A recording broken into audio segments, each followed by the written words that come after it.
Yo, yo, yo, yo, yo, yo, yo, yo, yo, yo, yo, yo, yo, yo, yo, yo, yo. What's good, people? We're back again in the studio, and it's time for another EPL Match Week preview show. It's Match Week 25, and we are here to break down all the games for the weekend. We have an early fixture this Friday, so we have to run out with the preview show on the Thursday night this week. Different settings, but it's going to be the same vibes we're used to. We're here again. We're going to go through the team news that we have so far because most teams will have some more training tomorrow. Of course, there's that one fixture tomorrow, so we'll have to just work with what we have and try to predict the games as best we can because we're not running out tomorrow night again to do another show. So we're going to do all 10 games for the weekend. We have some big ones this week. Liverpool, Manchester City to close out the week. Of course, Arsenal trying to avenge the 2-2 draw they got at the Stadium of Light earlier on this season for all you not Jamaican watching the show. Man U trying to make it 4 wins on the bounce when they host Tottenham as well. So some good games for the weekend coming up, and we're going to break down all of them, try to get to what we think will be the results because we're in the game of predicting them. You understand? So we're going to do that tonight, and we're also going to have some fun while we do that. All right. So bless up the DJ gigs in the building. Big up yourself each and every time, my G. Mans can set 3 points for himself for last week fearlessly until City gets them act together. Yeah, everybody waiting on this. How much game leave? 13 wins in a row. Them say 39 more points for City, definitely. But is that on the cards? Well, we'll have to wait and see. First step for them is to Sunday at Anfield, and we're going to talk about that game for sure tonight. Jason Gooner live from Super Bowl Radio Row. It's about time you get there, son. Hey, everything in due time. You see it, everything in due time. We just have to put in the work same way. Super Bowl, all I can say, once you leave the Jets, you will be a great player. So I think Sam Darnold will solidify that thought I've always had that the Jets is just a salt organization, brother. You can be a good player, but you play for Jets, you're not going to show. Darnold doing well. Somehow Vikings get rid of him too. But yeah, to be totally honest, the team that I hate looking like the team that probably going to win, the Patriots, to be honest. They are the most complete looking team to me. So, and Drake may play well, the quarterback. So, yeah, sad to say it, people. Patriots probably going to win.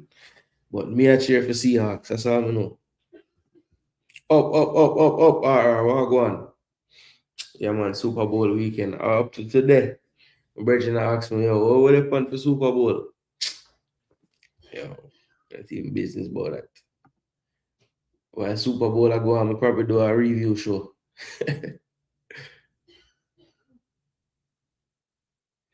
Might have to do it earlier than that, still. Ooh. They I watch Guatemala and Antigua, U17, I tell them. Jets, Knicks, Arsenal have what in common? Brother, them can't win. Arsenal are the only team still I'm see win, I swear. Out of all them team there. Jets no win, Knicks no win from a bond. Arsenal win though. It might have been a long time ago now. But yeah, at least we win the FA Cup, win something. The other day, Knicks win the NBA. What name? NBA Cup, Emirates Cup. Brother.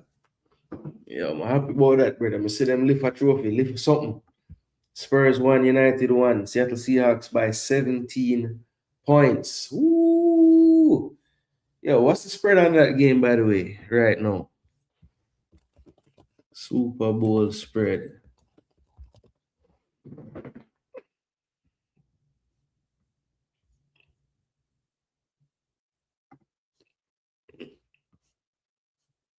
Super Bowl odds.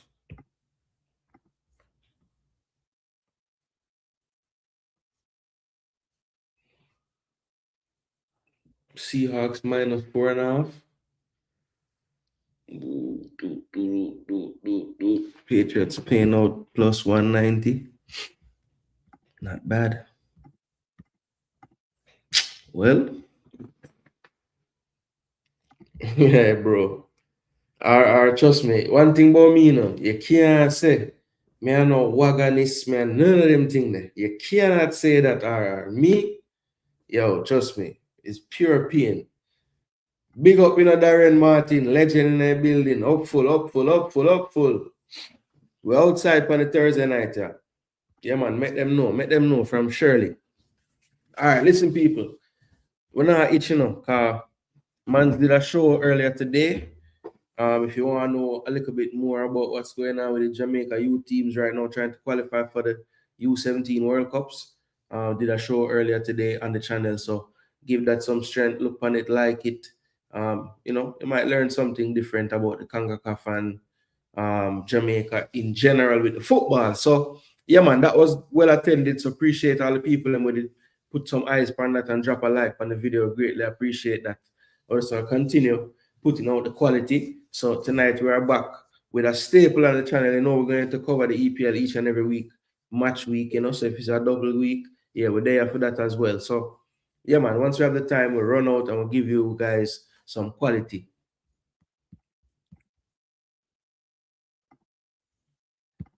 Them two teams wasn't no expert. Hawks versus Patriots.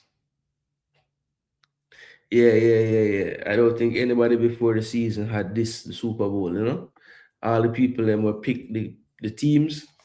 Yeah, nah. If they say they had Seahawks versus Patriots, them lie. That I can tell you they're lying. All right. Let's pull up so we have Leeds playing Nottingham Forest tomorrow. So Sean Dyche was talking to the press and basically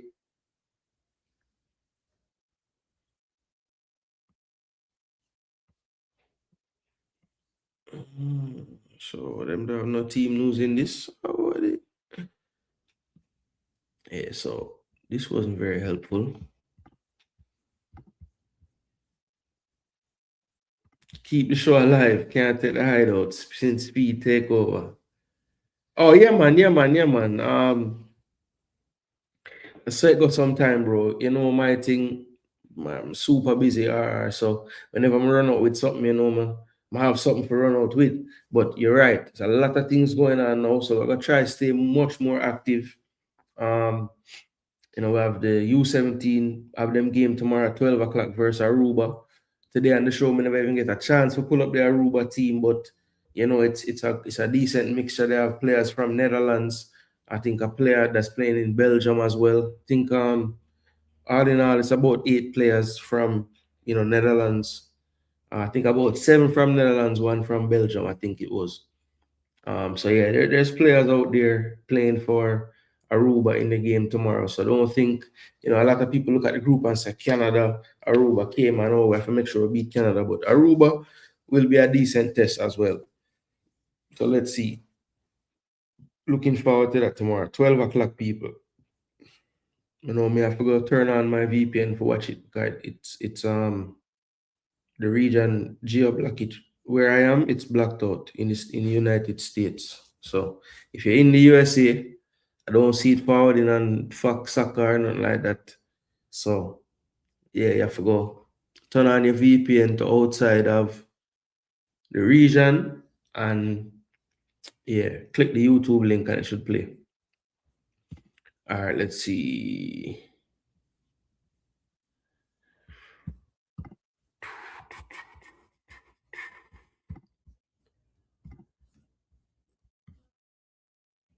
So it looks like Nottingham Forest good to go. All right, so Daniel Farker, he did talk about fitness of his team. It looked like Sean Dyche just forward to talk about everything but the team news. All right, so Mr. James Justin is back in training. Xhaka Bijol is back in team training, but doesn't really look like he'll be back. Mecha still out. And Anton Stark, who I think has been probably one of their best players this season. He's struggling with some hip problems. So he's likely to miss the game on Friday and the next game after that as well. Looks like he'll be out a couple of weeks, 10 to 14 days is what they're saying. So Leeds losing a big part of the midfield that could prove to be costly for them. I do think that player is very important. Once they're playing their best brand of football, that guy is involved in it. Trust me. The early morning game on Saturday is going to be the Old Trafford. At Old Trafford, the kickoff. And Carrick was talking ahead of that game. So let me get that up for you guys. Smash up the like button. Share the video. All right, so Michael Carrick provided an update on his plans for Man U's game. Mason Mount, who sat out last weekend's win, is closer to a return than De Ligt, who has been absent with a back problem. Dorgu still sidelined.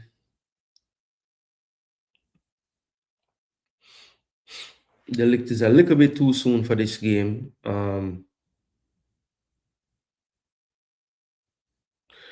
So Thomas Frank is expecting his centre-back pairing, the number one pairing, Romero and Van de Ven, to be available.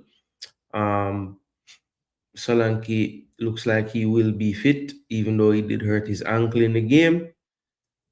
But they do have all the regular long-term injuries out, as you can see. Rodrigo, Bentancur, Kudus, Kulusevski, James Madison, Richarlison. A lot of players out. A lot of players out. It says Carrick is up for manager of the month. I don't see how he wouldn't win it. Maybe unless like other managers would have managed more games, but I think he won 4 games on the bounce. Was the last game in February? No, the last game was in February, so that wouldn't count for that. So maybe that's why he wouldn't win, because he wasn't there for all the games.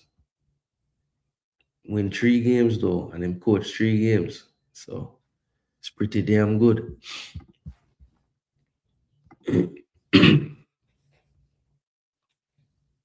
Bless up, Jaguars. Yeah, man, upful. Eros in the building. Maybach music. Big up yourself, Eros. Yeah, man, and respect Jaguars every time. My brother.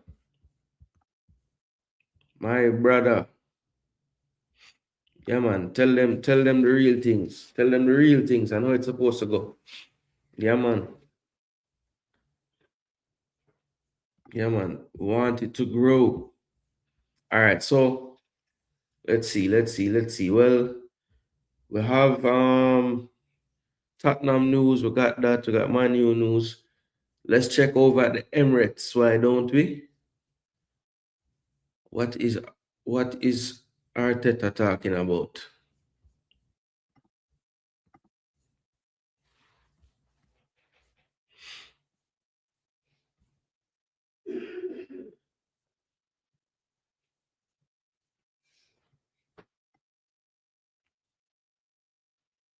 Post Chelsea? No.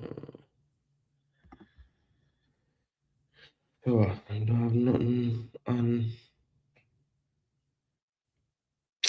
I get the press conference tomorrow, and that's the problem. I did get some news that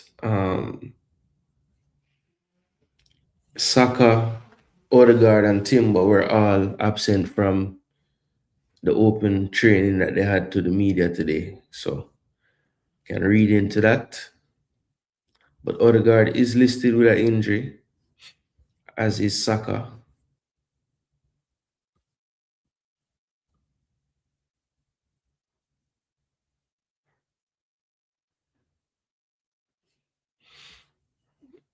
So we don't know. So he wasn't. Odegaard wasn't even a sub the other day. Never know.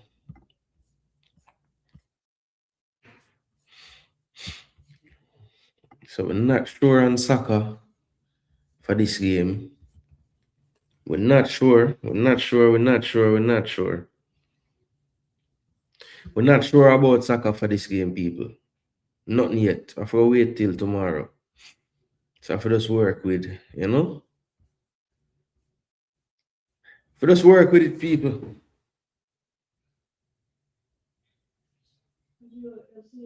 We have to work on it. We have to work on it. The Bournemouth, what Bournemouth manager? Anything I go on for Bournemouth?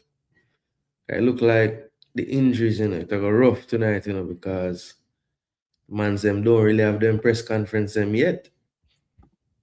I just Leeds and Paris. Big up Jason and the man them. Say it with me. You left off the one Barca. Yeah, man. Be a cat and mouse games. You not get no info, jargons. You have to just work with intuition. You're not get nothing. Yeah, one Barca. You already know the thing go. Conrad consistent. You have to respect that. Man is very, very consistent. One Barca. All right, so people, look, we're not getting anything because we don't have the pre-match press conference, but for the first game tomorrow. So let's just go into the analytics and look at the form of the teams, what to expect. Look at the last team that would have played in terms of who started and things like that, and try to get a feel for who we're going to play. So let's look at the first matchup, and that's going to be tomorrow. We get some Friday night football in England tomorrow. And that game is going to be, they're not in relegation, but I would consider it relegation scrap because it's 16th facing 17th, and the home team Leeds at Ellen Road will welcome Nottingham Forest into the building. Forest have one more win, but Leeds have 3 more draws. So basically, they're tied on points. Interestingly, so this game could be a huge one. Right now, they have a decent cushion over West Ham in the table, but one of them will want to gain more distance from that area with a positive result in this game. You see the goals 31-24, so Leeds do score more goals than Nottingham Forest. But Leeds do concede more goals than Nottingham Forest. You see the XG 33.49, 26.67. So favor of Leeds. And the clean sheets, 4 for Leeds, 5 for Nottingham Forest. Now the form of late, when you look at Leeds, 2 losses on the table, 2 draws and only 1 win in their last 5. That one coming at home to Fulham. They have drawn with Man U and Everton, home and away there. And they have lost away to Newcastle 4-3 in one of the best games of the season so far. And of course, last week, they fell at home 4-0 to Arsenal. Nottingham Forest, they actually have 2 wins in their last 5 games. Wins away both of those times. At West Ham 2-1, at Brentford 2-0. They lost away to Villa 3-1 to start the last 5-game cycle. And they drew at home 0-0 with Arsenal, and they drew at home 1-1 with Crystal Palace. So, interestingly, in their last 5 games, their 2 victories have come away from home. Anything to read into that? Let's see. So this match has been played 13 times in the Premier League. 6 wins for Nottingham Forest, 4 wins for Leeds. Notably, Leeds has only won in this game when they have played at home. Forest do have 2 away wins on the ground. They won 3-1 in November earlier this season. And back in 2023, when they were in the Premier League last time, Leeds won this fixture 2-1.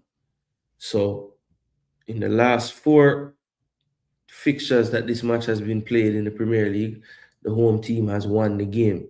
But Forest away form lately has been really good. So what do you make of that? Well, let's just take a look at Leeds. How did they line up to face Arsenal in this 4-0? You see Darlow in goal, James Justin, who had to come off at halftime, but the coach said he's back in training, so he would be eligible to play the game tomorrow if the coach wants to pick him.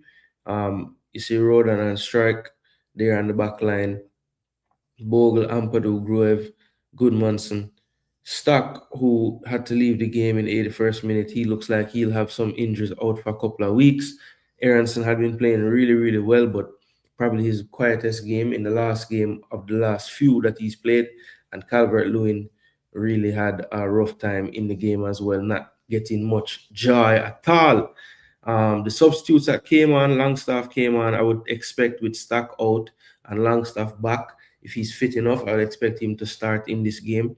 Okafor is another player. When he first got to Leeds, he was doing the business. I think he's hit a little wall with injuries and just form kind of dropped.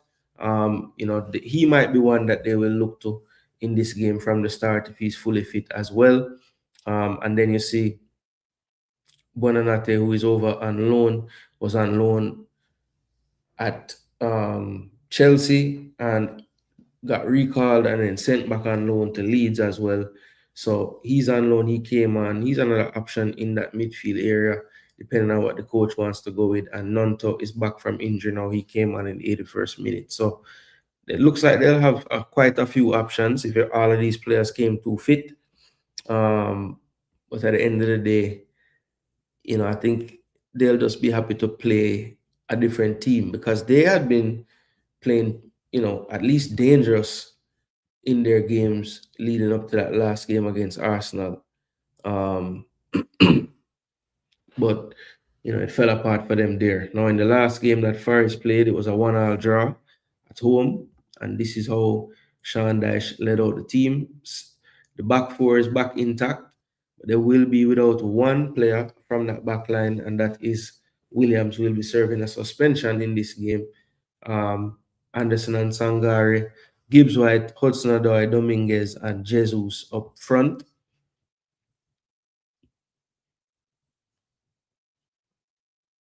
Sales look like him out too. Damn. Yates, Morato, Endoy. Omari never play. First time in a while that happened, Crystal Palace, boy. Rough on them. Soon talk about them. Yeah, so Leeds and Nottingham Forest. The thing about this one, when you look at the table right now, Leeds and Nottingham Forest right there on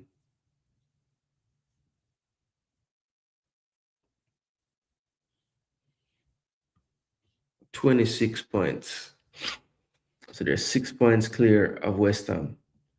But if one of these teams lose this game and West Ham were to win their game this weekend, which is possible because they're playing Burnley, then it would just be 3 points after relegation. So it's not that much of a stretch. Crystal Palace 9 points looks good right now, but they keep skidding like they have been, and you never know. And it's pretty much now or never for Burnley. I mean, they got to reel off like 5 wins in a row or something. It's the only way I see them escaping. Wolves, sorry, you're done for. 18 losses. Nah, not gonna work.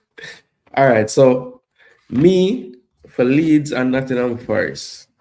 What do I think? Well, I'm gonna say, are they scarred from the Arsenal result? Or was that just Arsenal was just too good for them on the day?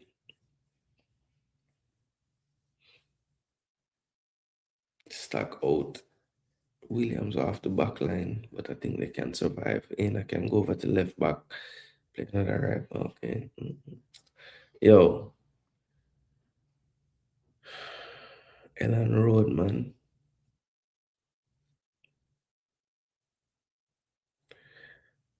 I'm gonna go for a Desmond.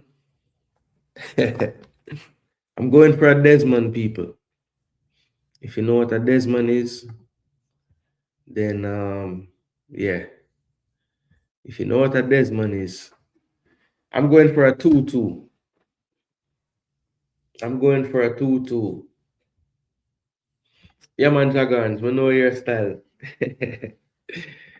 Yeah, let it, Nothing wrong with that.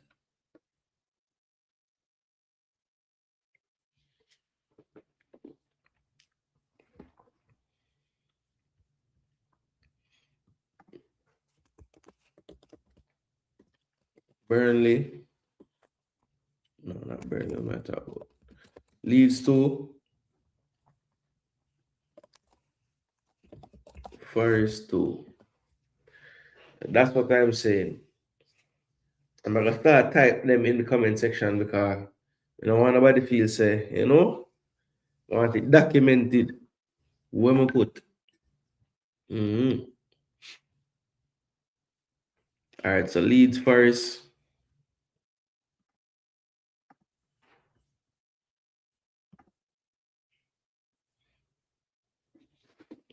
Who that? Coach. Big up, Redemption, you say. Yeah, man, if I come defend the thing. So 2-1 Leeds. So the Ellen Road Magic. Why? Believe in it too, but sure. I just have a feeling like first I gotta turn up with something. Gives White and him friend them. Mm-hmm. All right, go on, rolling the score them. But I'm going Desmond 2-2, Leeds 2, Nottingham Forest 2. That's my story. All right, so Man U versus Tottenham. That's the first game of the Saturday morning, in a couple of mornings, right? So Man U, look at that, people. Man U fans, rejoice. Rejoice, Man U fans. Look at the league position, man. Fourth, Yeah, man. I think top five will be enough this year based on the results in European competitions.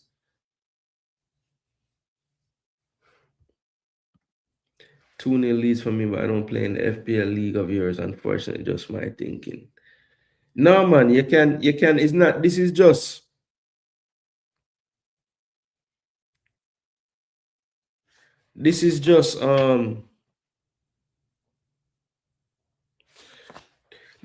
picking the games. This is not the FPL at all. This is just picking the games. But if you play FPL and you want to get in the league, that's cool. But just have to see how much points you have so far, so we can know if you have too much.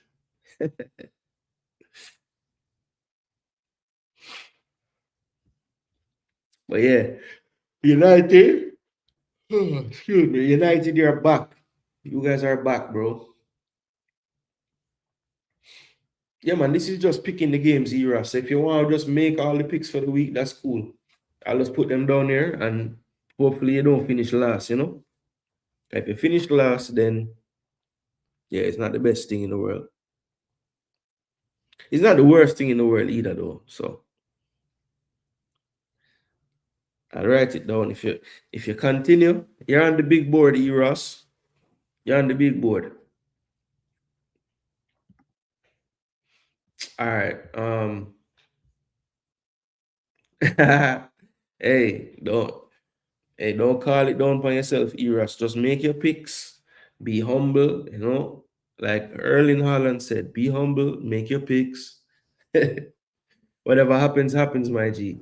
All right, so yeah, fourth position for Man United. I have to say it again. It's amazing. Tottenham very consistent. They're 14th. They were 16th, I think, last year when the season was done. 17th. And Tottenham fans will say, hey, what are you talking about? Your team didn't win a trophy. But I mean, I don't know. I don't know. Win the Champions League this year, because I think that's the only trophy you can win at this point. I think you're out. Are you out of the FA Cup? The Spurs out of the FA Cup? That's a good question. I know they're in the Champions League still. But are they out of the FA Cup is the question. Yes, Villa beat them. I knew they were out of that. So, yeah. So win the Champions League, Spurs, this year. 7 wins, 11 wins for United, 8 draws, both teams. 5 losses for United, 9 losses now for Tottenham. 44 goals for United, one of the highest scoring teams in the league. 35 goals for Tottenham. United still conceding almost 2 a game. Tottenham down at 1. But the XG is poor for Tottenham, 25.07, so 1.04 per game, per 90. 43.11. So they're good, well performing. Tottenham outperforming their XG by some bit. 7 clean sheets for Spurs, only 3 for Manchester United. Last 5 games, 2 draws away to Leeds and Burnley. So, tough results for them. Then Carrick comes in, beats City at home, beats Arsenal at the Emirates 3-2, beats Fulham at home 3-2 as well. Late drama in both of those games, really.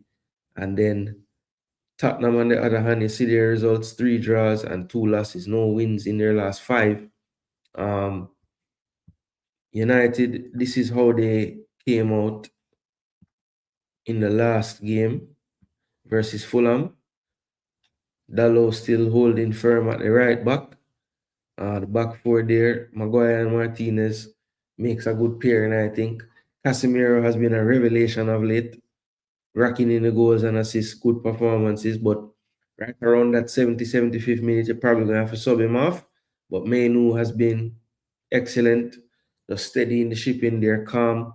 One thing with Mainu, he doesn't really panic when he's in a difficult situation. He just keeps his composure. So I really like that about him.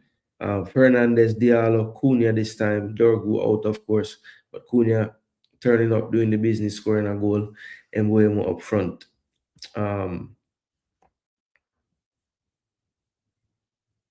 Duarte and Benjamin Sesko. I think that was his second game coming off the bench scoring, so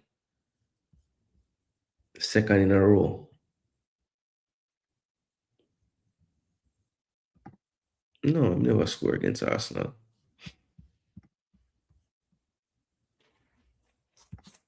The team scored against who scored against? No. Well, let me do it before too. I guess it was the Motor Cup.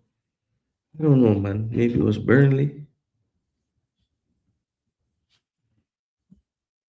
I think he started this game though. Anyway, Sesko scored some goals lately. I'll give him that. All right, 67 times this match playing the Prem, domination for Man U historically. 39 wins, 13 wins for Spurs in this series, 15 drawn games. One of those 15 was earlier this season, Tottenham 2, Manchester United 2. Other than that, Spurs has dominated of late in those fixtures 4 fixtures before that, 3 wins for Spurs and 1 draw in the mix. So this one will be quite interesting. Man U hosting. They're on 3 on the bounce. I think if they can get this result, they'll definitely be harboring thoughts of third. And who knows, maybe they can get all the way up to the top with the right results going their way. But Manchester United hosting Tottenham. Thomas Frank thinks the back line is going to be back intact. That's a good thing. It's a really good thing for them.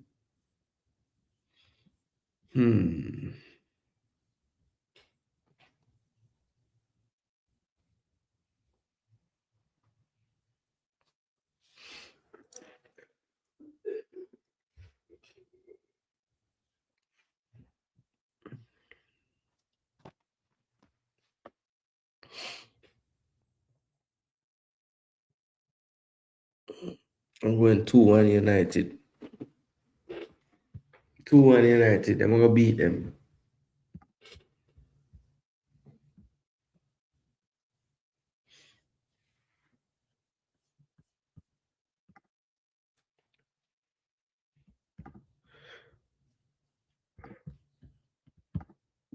I'm going 2-1 United, people.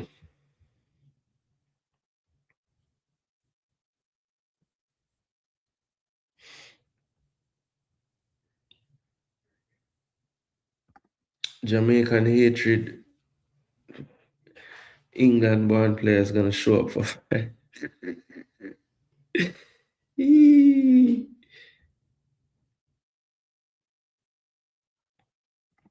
Be humble 100. May I tell you? That I'm gonna tell you. Yeah, it's in Manchester. It's at Old Trafford. Old Trafford, excuse me. Yeah, Spurs out. Yeah. Them out of FA Cup, out of everything. When last man you beat Spurs, brother? You see how long ago? Hold on. It was like what? Actually, it's before these 5 games were my show, to be honest. Hold on, the stats.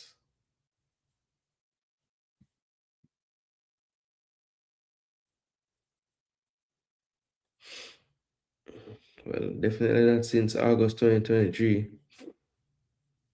Um, change for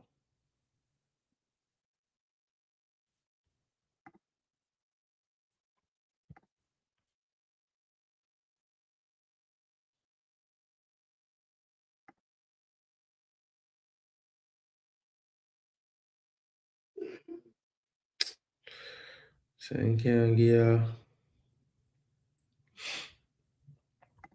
Well, I'm going 2-1 to Man U. Let's see. Let's see what everybody else think. What a goal for the goalkeeper in the last Champions League round. Yo, trust me. Hopefully we don't need that at any point. But yeah, Raya is pretty athletic. I feel like him could have go up and buck in a ball.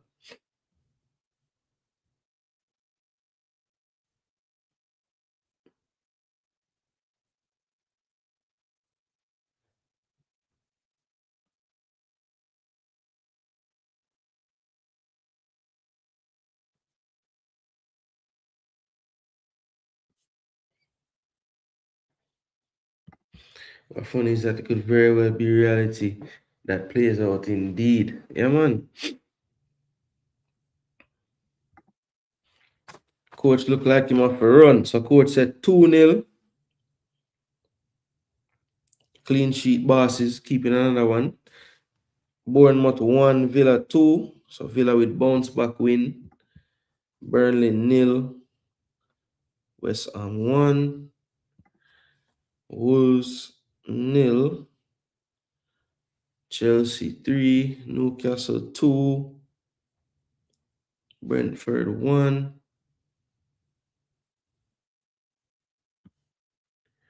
And miss out Fulham Everton 1-1.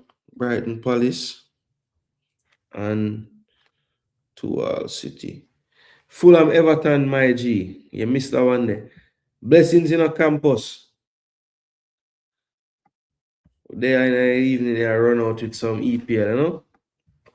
Talk about the game them. All right, so Arsenal, Sunderland. This will be one of, I think, 4 games at 10 o'clock Saturday morning. Let's take a look at the stats overall now, see where the teams are. So Sunderland having a little drop from where they were previously down to 8th position with a little bit of a wobble in the results. Arsenal now holding on to the first place. I think it's a 6-point gap between them and City. So with this game, we're playing before City and Villa. We have Villa playing at the same time, but we have the chance to put that lead to 9 points over Manchester City. Obviously, if we win and Villa win, the gap will be 7 points from them. But 16 wins, 5 draws, 3 losses for Arsenal, 9 wins, 9 draws, 6 losses for Sunderland, 46 goals for Arsenal, 27 for Sunderland, 42.66 XG, 1.78 per 90, 22.03, one of the poorest in the league. That is Sunderland, and 0.92 XG per 90. 12 clean sheets for Arsenal, 8 clean sheets for Sunderland. Not bad at all for Sunderland. You see, Arsenal, a win against Bournemouth away 3-2, seems like so long ago that game. 0-0 with at home to Liverpool, 0-0 away to Forest, then a crushing defeat 3-2 to Manchester United at home. And then last week, we got the win 4-0 away at Ellen Road. Sunderland away to Tottenham 1-0, 3-0 away with Brentford, 2-1 home. Crystal Palace 3-1 away loss to West Ham for Sunderland. And then last week, a 3-0 home victory for Sunderland over Burnley. 33 times this match has been played in the Premier League. 3 wins for Sunderland, 19 wins for Arsenal with 11 drawn games. So draw is a popular result in this fixture. But typically Arsenal do the business when they face them at home. So let us see. No, I think Sunderland has never won a game in the Premier League against Arsenal at at Emirates or Highbury, wherever they were playing, ever in the history of this fixture. So I don't think that this will be the day when that happens, but you never know. All right, this was Sunderland's lineup last week. They played a back five: Ballard, Mukiele, Alderete, Manda, Van Hume. Diarra started and had a good game with a goal. Talby started on the other flank, had a good game as well. They were substituted around the same time, a triple substitution. When that sub took place, Gertrude came on, Romain Mundle and Wilson Isidore, who started out the season on fire, has been relegated to the bench of late. Brabby has been on too good a form to put on the bench. So yeah, that was Sunderland's team sheet last week. Now, I would say that this was Arsenal's team last week. I know that's what that was, but I think it would be more important to just have a look at who played in the Carabao Cup semi-final, which was on Tuesday. So in this game, the 1-0 victory over Chelsea, he went with Kepa in goal. We think that will change the Raya for sure. Timber was at right back. We heard news that he might be carrying something, so who knows what the coach is going to go with. People have to remember that after this particular fixture, Arsenal have Sunderland, and then a quick turnaround from Saturday to the 12th, and that's next week, Thursday. Brentford will be the place at the GTEC Stadium where Arsenal will have to go. So they have this game Saturday, turn it around and have a game right there on the Thursday, and then from that Thursday they move right into the Sunday FA Cup match versus Wigan, and then they play midweek Premier League again after that. Go to the Molyneux, then they go to Tottenham Stadium on the 22nd. So a lot of football to be played coming up, and a lot of Premier League games. Have a couple of weeks we'll have to do some double. Then in the start of March they have Chelsea at home. So there's a lot of games coming up for Arsenal. Arteta will have to make sure to utilize this squad to the best of his ability. Trust me. Do we trust him to do that is the question, But all right, I got sidetracked. But why I went here is I wanted to look at Arsenal's team that played in the Carabao Cup semi-finals on Tuesday. So he went with Kepa in goal, Timber, Saliba, Gabriel, and Hincapie. And that has kind of been the first team defense. Arguably you could say not Hincapie, it would really be Calafiori. So is it that Calafiori is fit enough to play? Because we saw him play the game before, or a game before, and then maybe he just stayed, well, I think Nkapia stayed on because he was having a damn good game. If we're being honest, it was one of his best games ever for Arsenal definitely in terms of defensively, right? But that's something to look for. I always thinking from what I had seen of Nkapia and how his style of defending, and his ability to get forward as well, which we haven't seen for Arsenal, but I've seen him do it for Ecuador, and he used to do it for Bayer Leverkusen as well.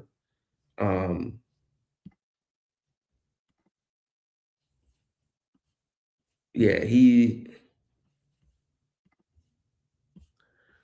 I think Nkapie athletically is probably what you would like from his left back. But I just think Calafiori is a little bit more he's more in the mold of like a maverick. Like, so he's gonna pick up these weird positions and probably do something out of the ordinary for us. Um, and that is mainly when we're attacking. That I don't think Nkapie will kind of do. Nkapie is just gonna do what you would normally see, overlap, get a balls, whip it in. Um, I don't see him playing so much inverted like Calafiori does. So it just depends on how the coach wants to play, I guess. But I think Nkapie defensively proved, now that he's kind of gotten up to speed with how it is here. You can see the defensive qualities showing through now. Then in midfield, he went with Zubimendi, Rice, and Eze, with Marino out, Odegaard looking like he might be out, likely. It's almost as if Eze has to play at this point. And Rice and Zubimendi, I would think he's going to start them again. I know they were very tired after that game. I'm sure they were. But, they're going to have to make that decision. And I think the decision is going to be Rice and Zubimendi, they're going to play. And I think I wouldn't be surprised if Eze plays again. I mean, he should be relatively fresh at this point.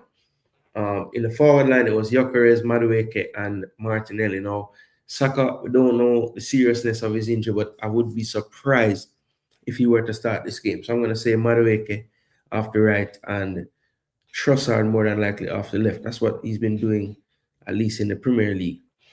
Martinelli just had a full 90 minutes, so more than likely he'll be the one coming off of the bench, even though he's come on the right and looked good a couple of times lately. Would you give him the start on the right and play Trossard on the left? Let me know. Let me know. Let me know. Let me know. So it's going to be interesting, man. Arsenal have a lot of decisions to make, a lot of games coming up that I think they have to make sure that the rotations are on point. We don't want to burn out these players.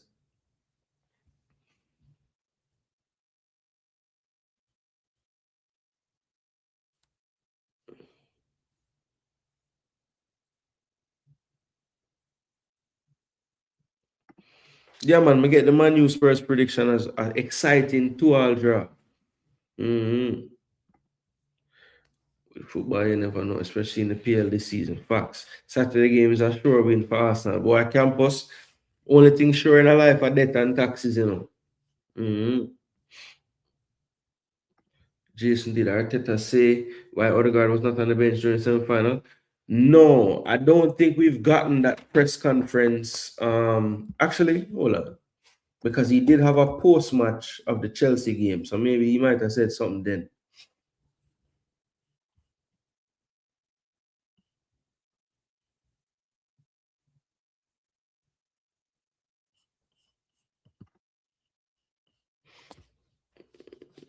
What? Lack of respect?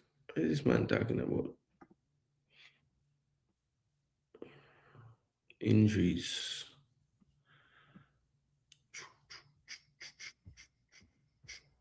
I'll saw it up here. Hold on.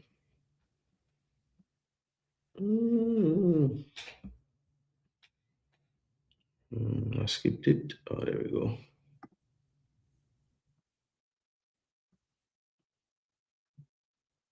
No, that's not the one. It's the other one.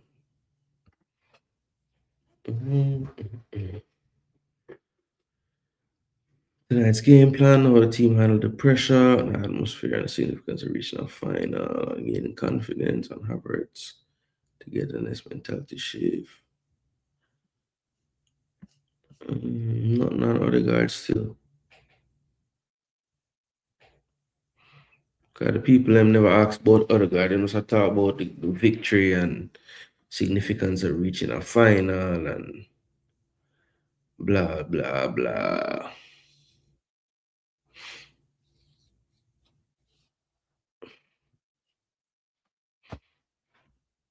Well, everybody being coy. Blessings in a chili. There, my G. Oh, there. I think that's just Man U, Tottenham, Arsenal, Sunderland now. Just basically go select the game. Arsenal, Sunderland. Should be a good one, you know.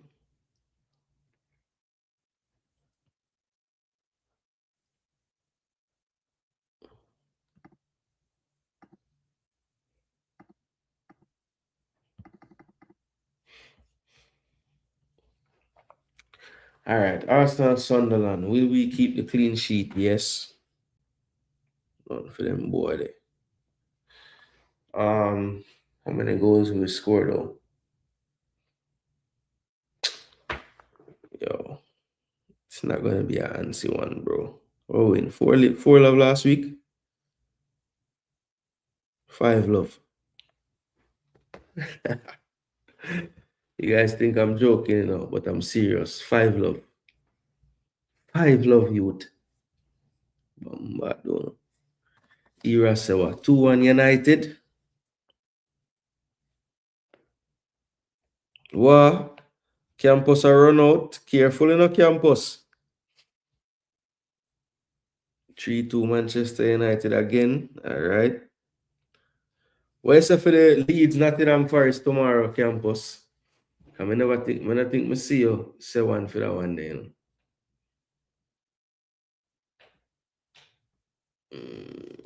I don't think I saw it. No.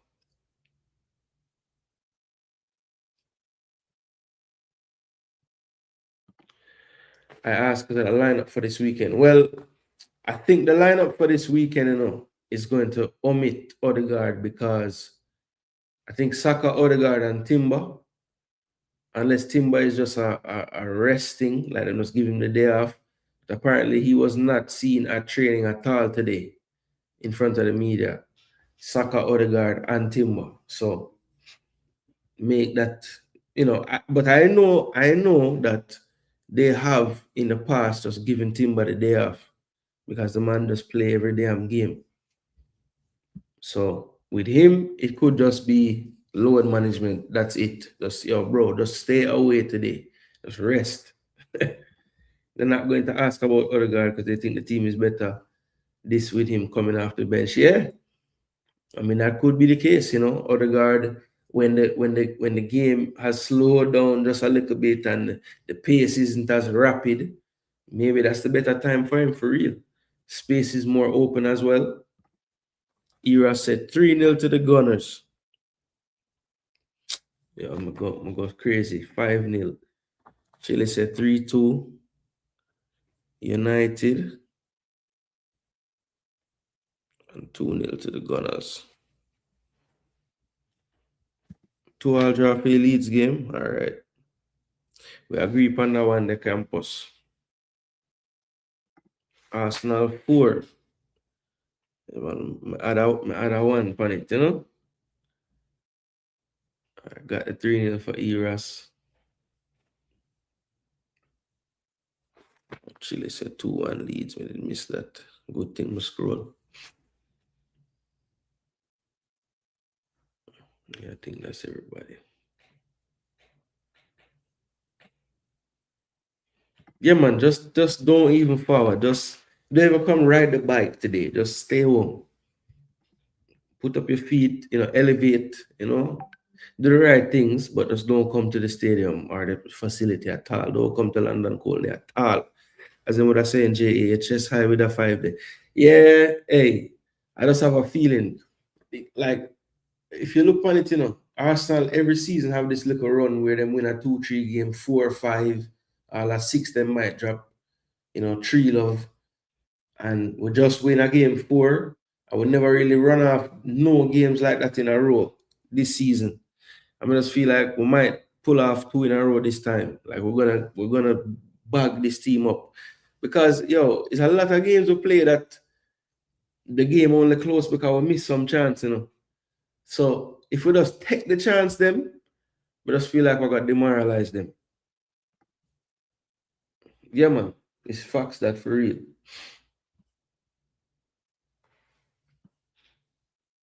Red Devils for life, but I believe Arsenal can win the title this season, but not sure about the treble. Yeah, well, some deluded campus, yo, I'm telling you, you know, a lot of time, you know, I feel like people don't want Arsenal to win because of our fans more than anything. Not even the players, them, even Arteta.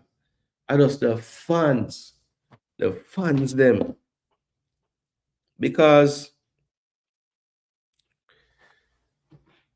bro, I just know how the fans are gonna move if we do win this title, bro. Or if worse, if we do all a double, treble. Cause yo, there's fans out there, you know. There's fans, nah man, can't post good, but no, but there's fans out there, bro, that are like, yo, which treble? Quadruple them saying. What my boy name Eras from over there. Eras, what my boy name from over BBK Sports, man. Every day the man forward with him with him quadruples, you know. We're gonna win the quad. Yo, the man I just need to relax, you know, man, and just enjoy what going on right now and stop think about quad and treble and just hey, one game at a time like the players them. I saw the fans fair move to. I'm telling you, one at a time. Yeah, man, me know you're a joke, man. bless up, float, man. Respect for you check in. Yeah, Dio. Oh my gosh. This guy with him quadruple talk, man, every day. Every day, star. And every day BBK take him on and ask him if him crazy. Hey, ask Trent, right? Damn. Yeah, float them mad. Yo, not me, no. Hey, listen, you see? That's why I shouldn't even bother saying it, you know. Because Eras, you know what's gonna happen? The clip is just gonna be me saying quadruple. Nothing around it, like a 2-second clip of me just saying the word quadruple. And I'm gonna turn that into yo, Jason Gooner with his deluded. The funny thing is, bro, when Arsenal lose or draw, they don't know where to be seen in them lives. Hey, bro, you can know them once, Eras. You can know them once. Man, only ever turn up when things rosy, is it? When S hit the fan, can't find him. Man, gone. When the shit hit the fan, you can't find him. All right. Arsenal, Sunderland, I'm going ambitious for real. 5-0. So teams where I go for the quad play. Bournemouth, Aston Villa. Oh, but honestly, you know, part of the reason why I think we're gonna really bag them up though. The boss now got in the middle, you know. Even though the man them beat what them name, Burnley. Burnley that's not no cutting edge man, but Burnley they have the ball enough and create some like a pocket of space and thing, but them just can't go forward with it. But what Lebrie have to say? Yeah, man, he's set to miss out again. Yeah, man, me know, man.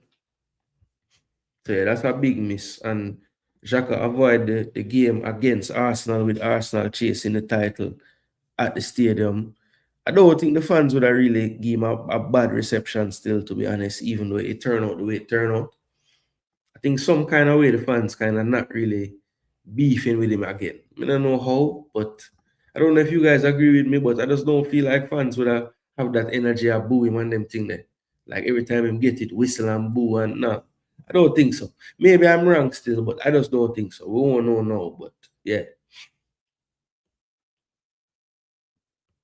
Yeah, man, a facts, man. That guy from AFTV Ty is the most, yo, Ty take the cake, brother. Ty not call people by them last name, you know. Martin and Kai and Bukayo and Gabriel M and Big Gabriel M and Gabriel J. Yo, man, that joker. Don't say that they will not like the sound of that. Yeah, man, that truth though. 4 can turn to 0, yes. They are good youth. He just a bit overzealous with his thinking sometimes. Yeah, man. I mean, look, it's all banter, you know, but boy, this guy is not normal with the optimism, man. Aston Villa 3-1. Campus run out. I say, yo, we don't need no stats, you know.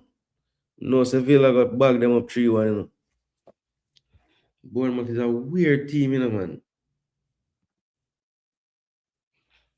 They're going to give him a warm time tomorrow. No, him not play. Him out. Him out. That's part of the reason why I'm thinking they're gonna get 5. Because them don't look, them midfield never look the same in the last game. I tell you, them win the game 3-love, Now I take that from them, But the midfield, some of them goals where them score just through Burnley defense poor. Them not get them type of chance against we tomorrow or Saturday. All right, this is the stats for Bournemouth and Villa. Bournemouth all the way down to 12th, that run of form killed them recently.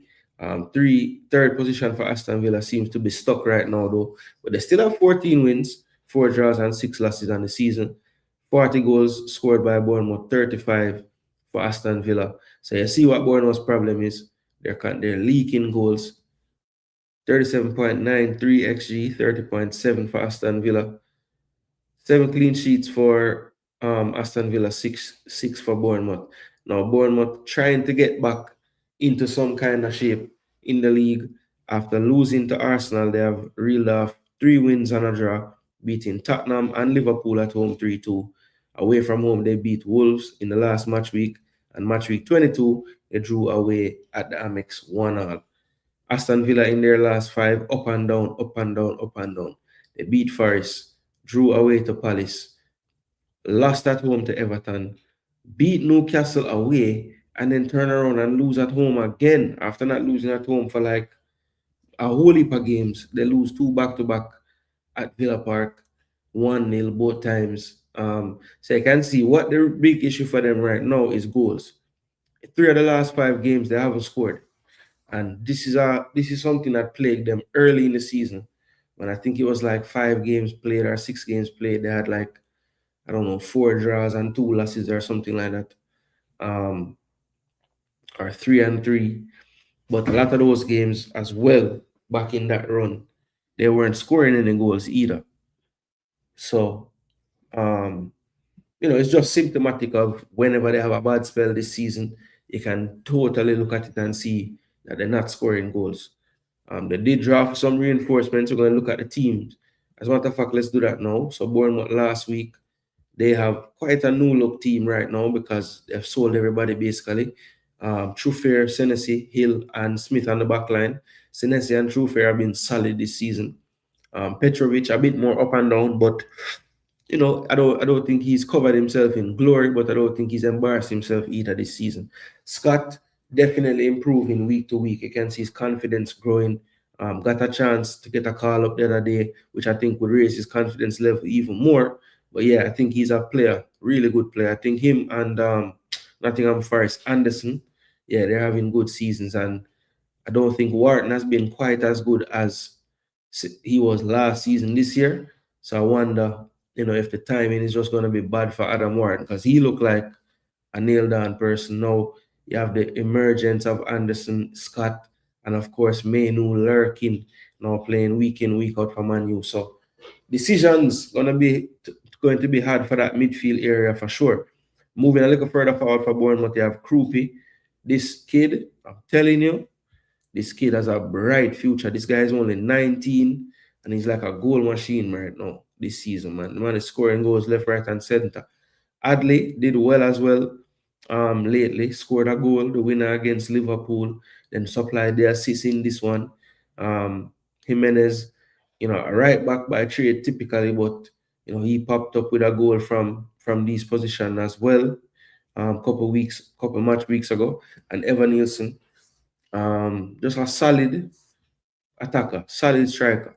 Not going to wow you so much with anything, but I think he's just very effective as a striker.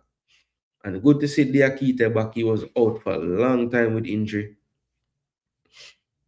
Because they do have some issues on that back line. Hill can play centre back, but probably not his most comfortable position. So they'll be wanting to get Diakite back quickly to shore up that defense. But you see the issues there, kids on the bench, Taff, Mandas, Malcolm Da Costa. So they have quite a few youngsters in and around it by necessity, and be it injuries, necessity, and also, transferring out players basically. Semenyo leave a big hole there. So that was Bournemouth team. Let's look at how Aston Villa's team looked when they lost 1-0 against Brentford. This week, Aston Villa did not have any European obligations, so they had a full week of rest. And this was the team that played last time. Martinez, Cash Kansa, Torres, Matson, Luis, and Bohar, they played midfield. Sancho, Rogers, Buendia, and Abraham. Of course, Bailey came on at halftime. Later on in the half, Harvey Elliott came on for Sancho. Bailey has made 2 sub appearances. This could very well be the week when he starts. But let's see. Maybe the coach likes the idea of the impact coming out to try to change the game more so than trying to be influential in it from the beginning. But let's see. He hasn't gotten that chance yet. And who knows? Saturday might just be the day for that. But he may also, I think he's just going to come off the bench again, but we'll have to wait and see. Don't know if Watkins, it will be too soon for him, but at least they have Abraham there, a bit more experience than any other person they would have put there before they signed him, if Watkins is going to be out. And then Morgan Rogers, very, very good player. You know, a lot of people just pencil him right into the starting lineup for the World Cup. And it's hard to argue about that. Guy is really, really good, you know. But this game right here, Bournemouth and Aston Villa, played 11 times in the Prem. 5 wins for Villa, 4 wins for Bournemouth with 2 drawn games. Earlier this season, Villa Park, they got spanked. Bournemouth went home 4-0 losers, you know. And the last time this fixture played at the Vitality, it's 1-0 away win for Aston Villa. That's how that one ended.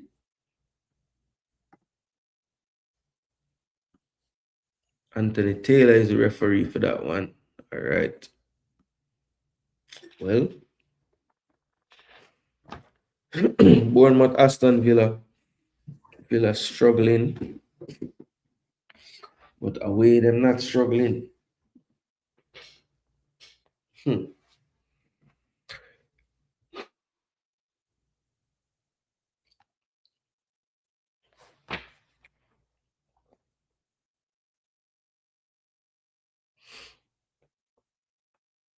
2-1 Bournemouth, you know. Sorry, Villa. Bournemouth on a roll right now, and you're not.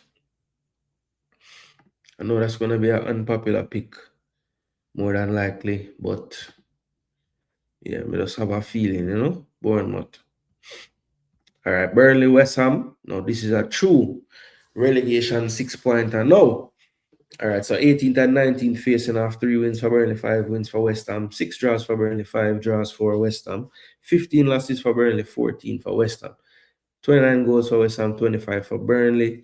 You see the XG, 26.96 for West Ham, 20.01 for Burnley, XG 0.90 per 90, a little over 1 for West Ham and 0.83 for Burnley.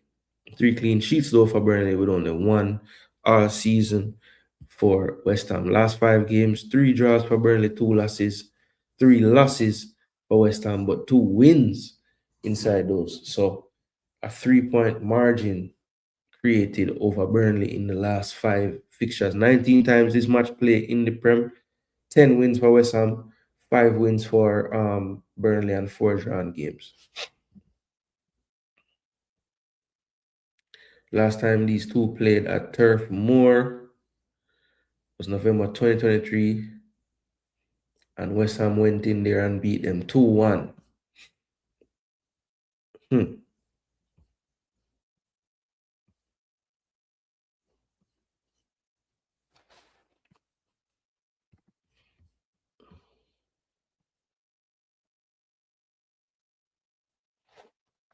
All right, Floater check in with him, score them 2-1 Forest. Respect Eras for the likes check. 2-1 Manu.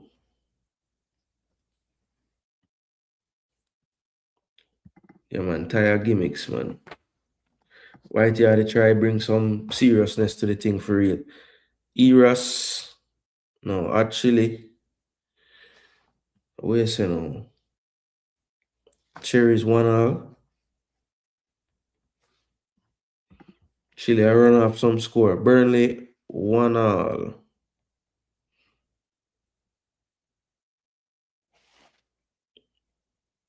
Fulham 2-love.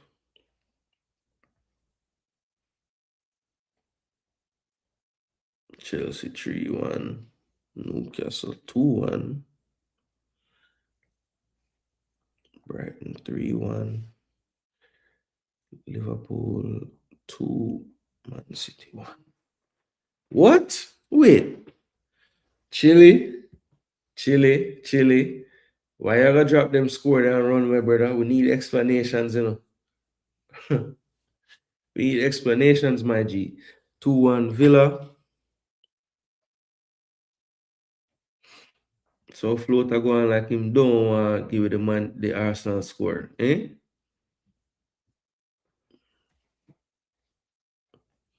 Era said 2-1 Villa. All right. Burnley West Ham, you know.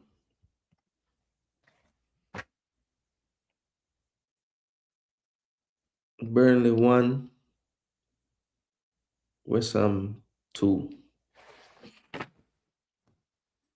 Yeah. Burnley better not do it, you know. Yeah, I'm going Burnley 1, West Ham 2. Fulham Everton. Another 10 o'clock fixture. Let's see stats. All right, so 9th and 10th. So this is a big one in terms of league standing. How close are they? They're both on 34 points, so as close as you can be. And they're both on -1 goal difference. So literally, these two teams are like right there with each other. In the last week, City versus Spurs, the ex-players helped both teams get points. True. True. Still thinking, LOL. 3-1 Gunners. Floater try to figure out if an upset can go on, you know. West Ham 3, Burnley 1.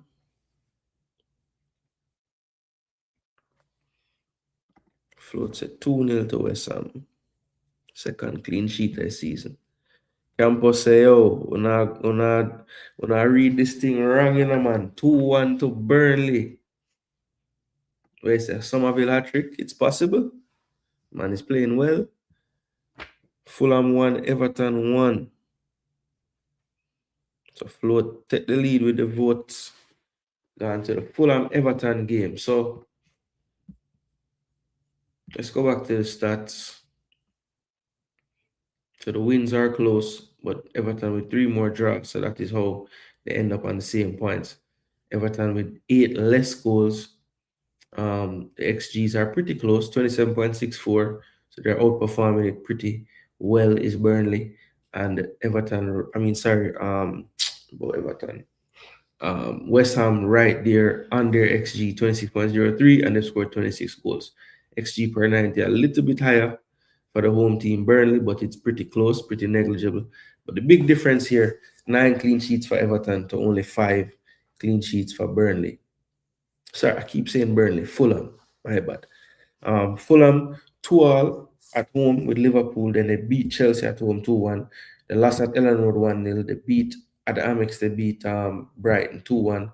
And they lost away last week. A good game. They drew it back 2-2 just for Man U to win it right after they scored 3-2.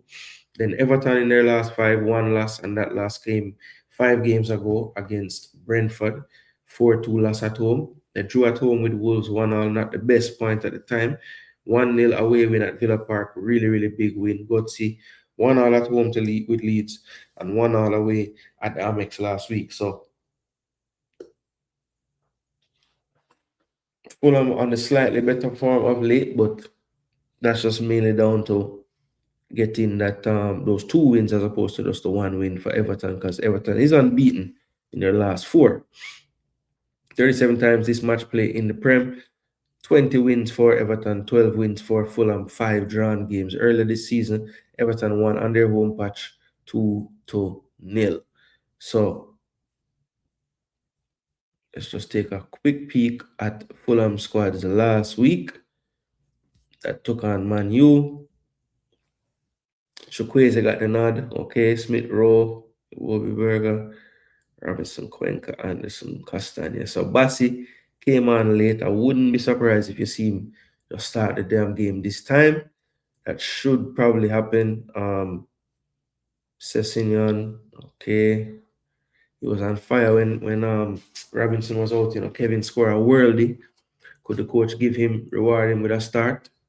It's possible. Wilson is probably gonna play. He's the one. Him and Jimenez probably definitely gonna play. Yeah, everybody else up for, in terms of the attacking players, Smith Rowe and Chukwueze. They might get subbed off out of the starting lineup. All right, Fulham Everton.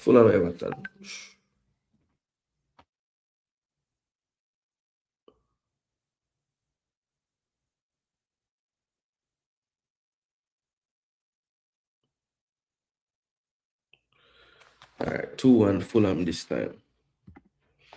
Jano Campos.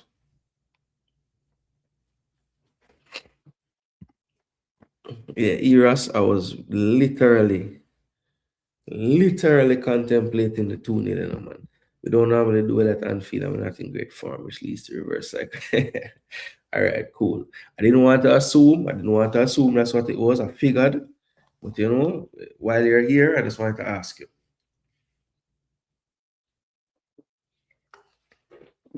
People, tap up the likes. Tap up the likes button. Yeah, man, most can get to the 50, All right, so that's them. Let's take a look at Everton now. Now, I already made my choice, I said 2-1 to Fulham. Dewsbury Hall, Endai, Armstrong, Barry. They tried to get rid of Matt Neal, but that fell through. I think he failed the medical. I don't know if he failed the medical, but it fell through. I was wondering why I never get no game last time. I probably was close to selling him then. But yeah. Grealish out. Hurts them, But I think it's going to be a tight game, but Fulham end up winning it, getting the better of them at the Cottage, All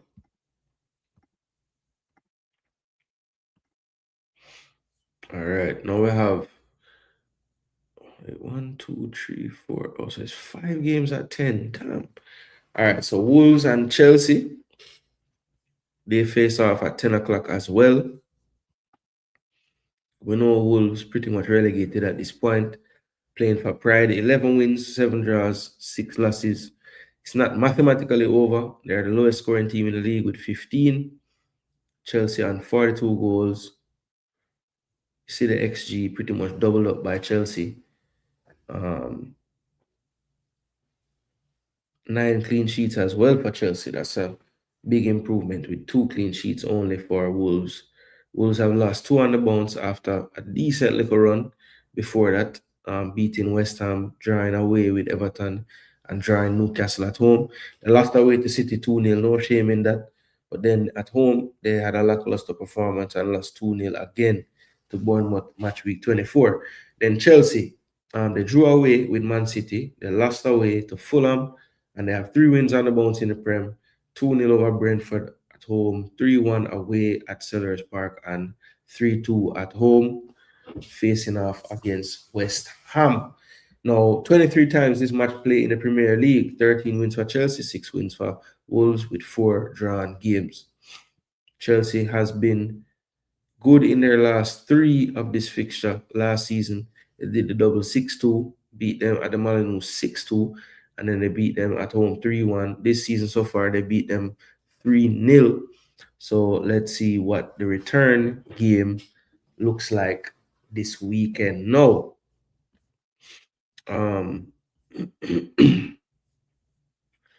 Chelsea also had an engagement in the Carabao Cup semi-final, and they went very strong for the most part. They started with a back 5. Fofana, Chalobah, Hato played left centre back.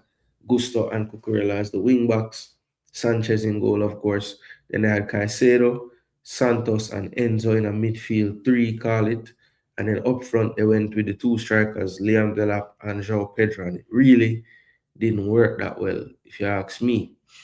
But they were solid defensively, didn't really give up much. And I just wanted to tell you guys who started that game just to see if you think there'll be anything going on with who will start this one. No, Cole Palmer and Estevao didn't start, neither did Garnacho. I would like to think those three players probably come in from the start, and I don't expect them to go back to this formation for this game either. So because of that now, I'm going to say Wolves get blanked. I'm going to say Wolves get blanked.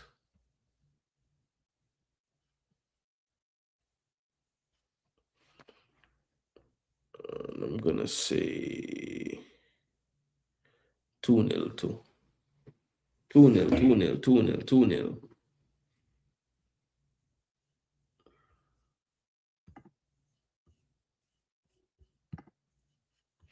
All right. Wolves and Chelsea. Now let's see Newcastle and Brentford. So this one, 11th and 7th. And if before the season, I told you, Newcastle playing Brentford, 7th and 11th are playing, You'd probably say Newcastle is in 7th. But no, that's not how it's going this season. Brentford is in 7th and Newcastle is in 11th. They have 2 more wins than Newcastle.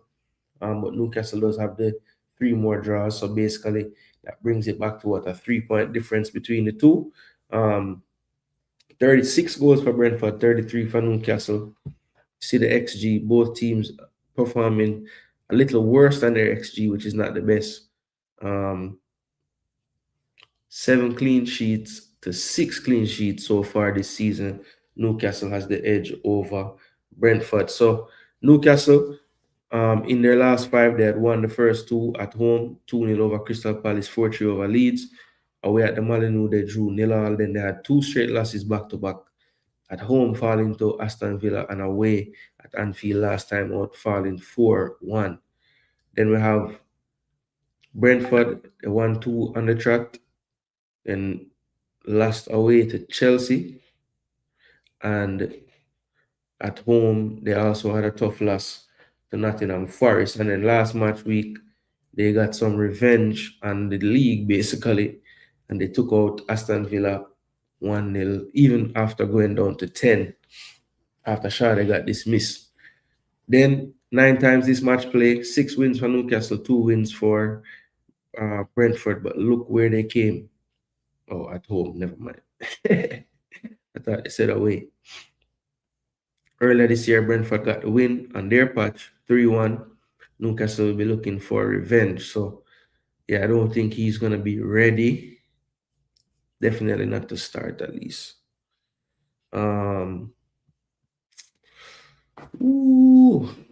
Newcastle and Brentford, Who start for Newcastle in the week, yeah? A good question.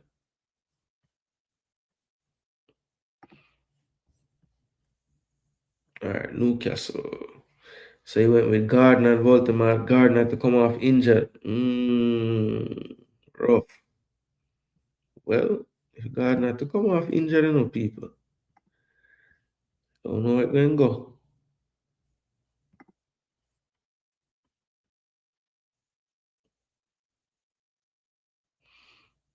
Well, I have Gardner listed in the predicted 11.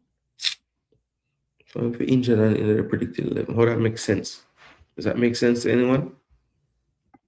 These people are mad, What just happened?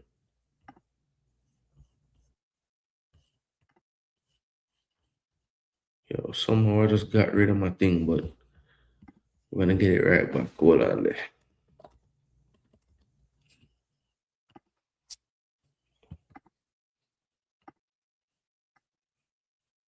All right, next game, Did I give a score? No. Oh, yeah, I said 2-0.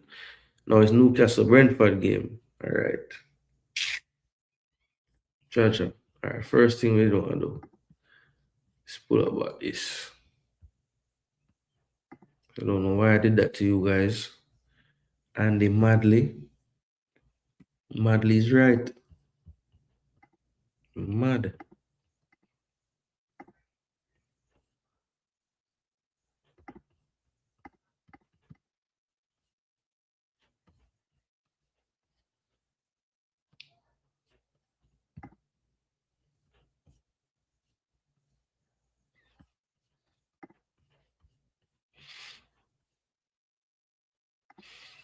Two 0 Blues. Ira said 3-0 to the Chelsea. 2-2 Newcastle Brentford. Campos said 1-1 Chelsea got draw. And 2-0 to Newcastle.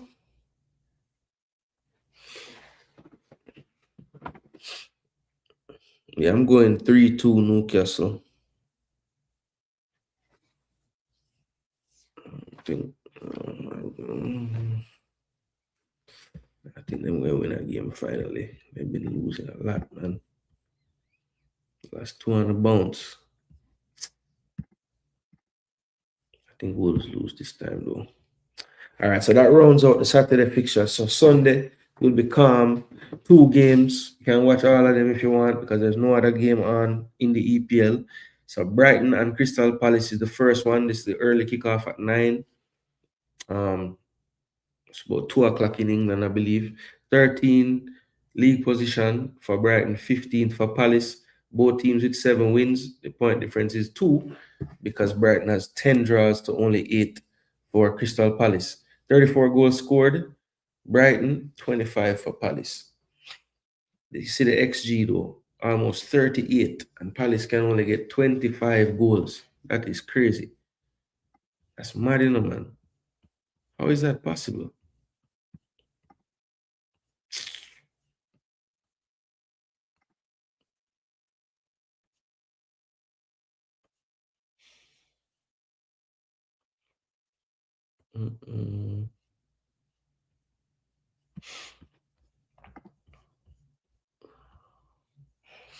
Yeah, so I just think when you look at this Crystal Palace team, where is the drive going to come from? You know, the coach give up on them basically, give up on the club, not the players. But him kind of give up on the players, but him give up on the club and their philosophy and how they do things. Brighton though just can't seem to string together any wins. They beat Burnley in match week 20, but then match week 21 onwards they haven't won. They have 3-1 draws and a 2-1 defeat away as well in that mix of 4 games. And Palace even worse, 3 losses and 2 draws in their last 5, and they don't really look to have much direction right now. First game away was decent to get a point, but still not looking like the same, you know. 17 times these two teams meet in the Prem. 5 wins for Palace, 4 wins for Brighton, 8 drawn games. Earlier this season at Selhurst Park, Palace got a 0-0 decision. I think this was a draw, 0-0 draw for Palace earlier this season. So let's see what Brighton can do at home. I just have this feeling like Crystal Palace is in free fall mode right now. Still have some decent players, but I don't think it's enough. So Brighton, they actually get a win for once, you know. I'm gonna say 3-1.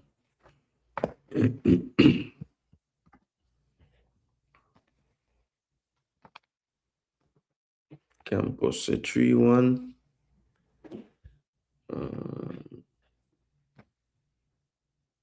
for the Seagulls.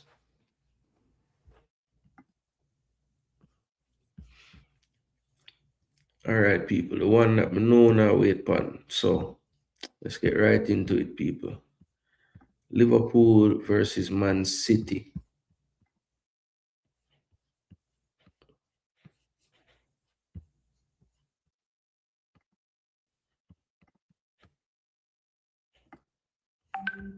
Man City. All right, first things first. Let me look at the EFL Cup lineup that City use. So Trafford obviously going to come out the goal. Back to Donnarumma.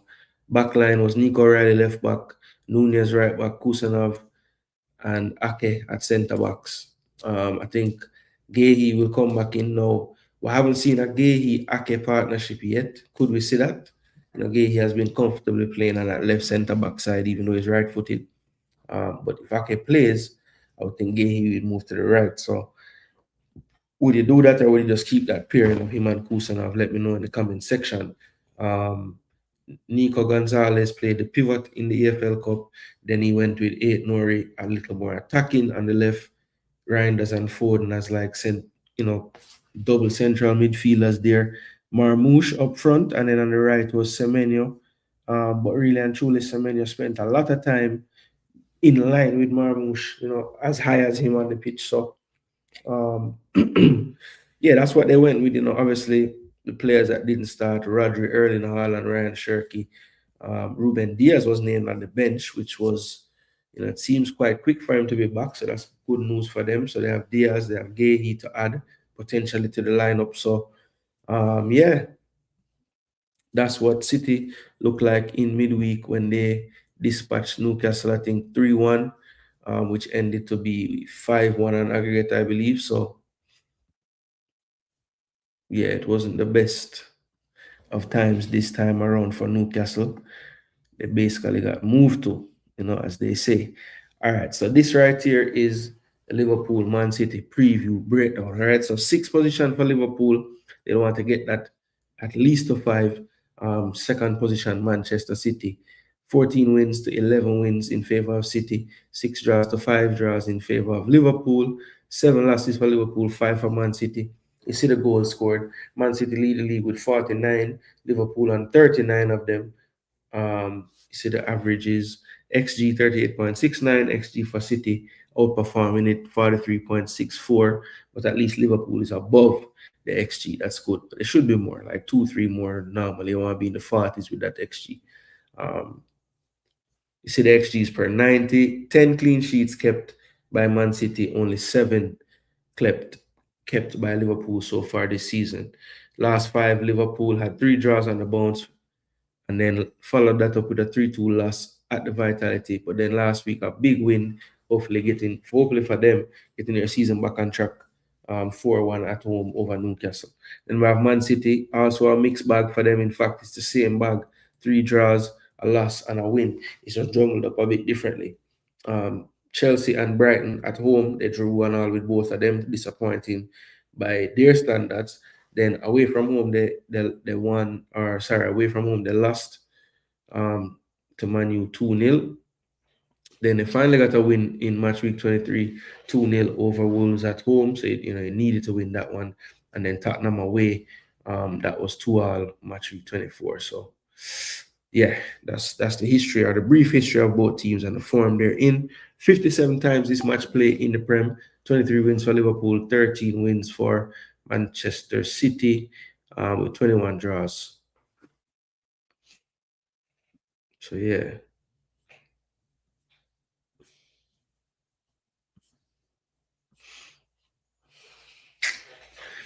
Liverpool, Man City, bro. Kind of game this? Seriously, what kind of game is this?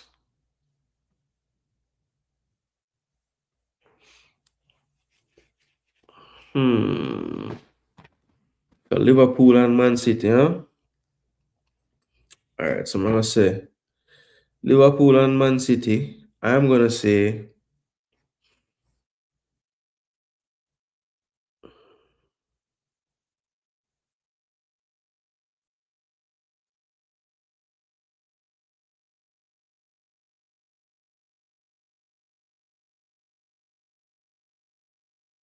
Liverpool 3, Man City 2. Yep. Newcastle, Brentford 2-2. Got it. 2-1 to City and 2-0 to Brighton.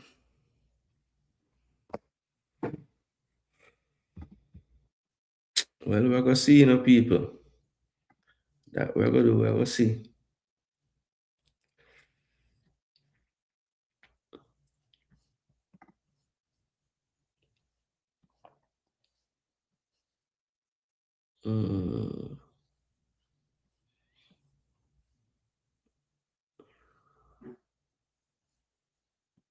Craig Parson.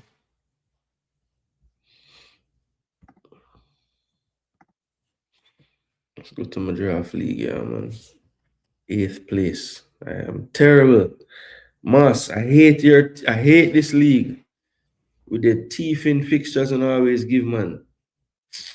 Sure. But this is my team. Maria Cucurella, Gahey, Henderson, Semenyo, Trossard, Rice, Palmer, Cunha, Evan Nielsen, and Igor Jesus. Should I start anybody that I'm not starting? Should I bench anybody? I'm starting Henderson over Roofs, even though Roofs might get save bonus and all this other stuff. He could also get 5. I guess he could keep a clean sheet too, but it's unlikely. But if he keep a clean sheet in that game, he will get all the bonus points from everyone. But it's all right. Somebody else can get it. I don't trust it. But yeah, this is my one of my draft leagues that I'm still trying, but boy, I can't win any games in it. Now this one is not wins and losses; it's just straight league table. I have a lot of work left to do. I'm kind of running out of time now, so we need every week to count. But right now, Verbruggen in goal. Roofs again just going to rest on the bench. Saka, what are they saying? Muscle injury, 75% chance of playing. I don't know. O'Reilly.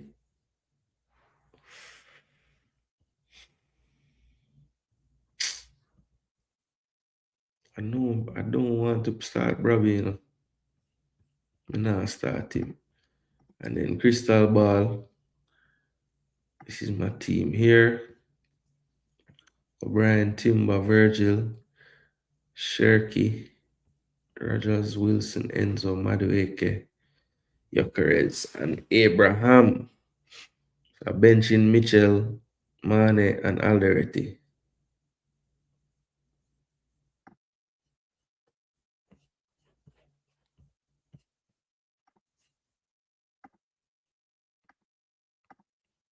Ooh. So what going on in the world of football this weekend? No. Atletico Madrid drop a 5 love. My gosh.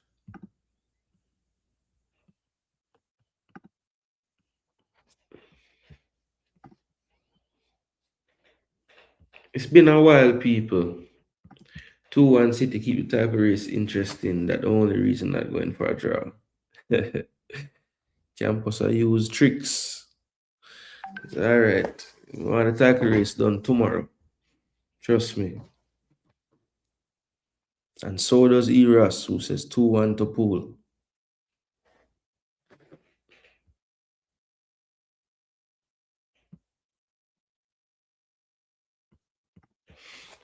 All right, make we check in with what you call it now? Check in with the other leagues then before we run out of the place.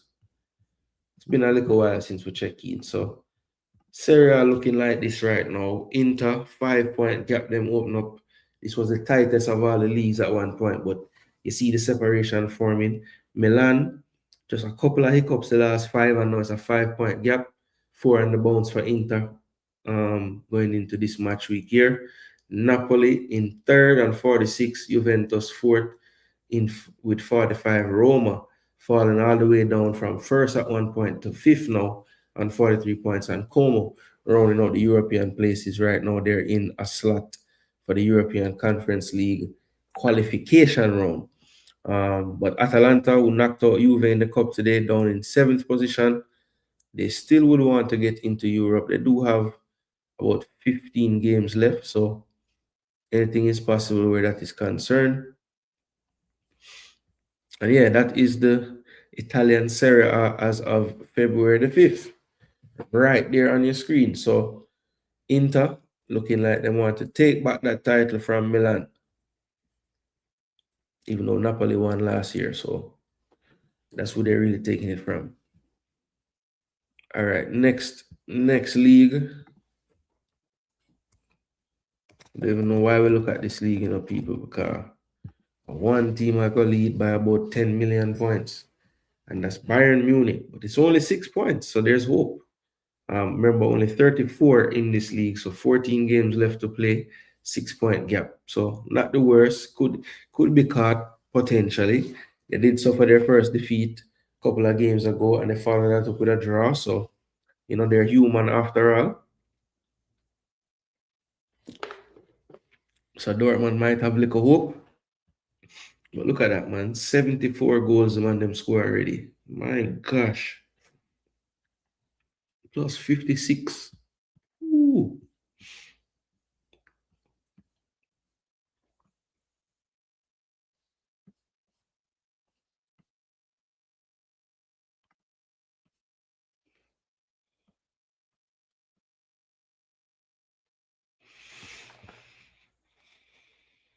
Top players in the league.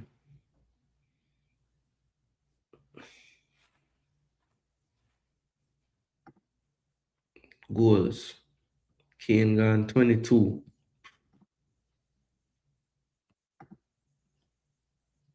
15 assists. 9.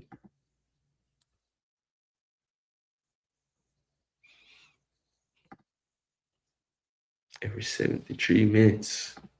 Net a bus.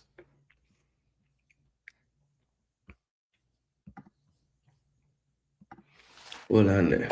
Let me check who I lead Serie A to. Let's see.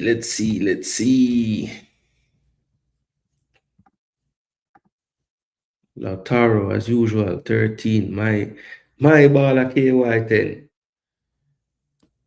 Nico Paz, big baller again. Pulisic again.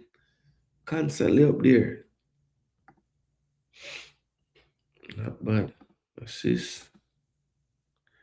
DeMarco and Paz. Wow.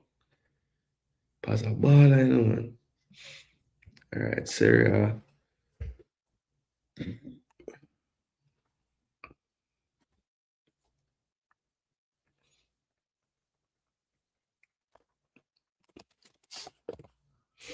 La Liga.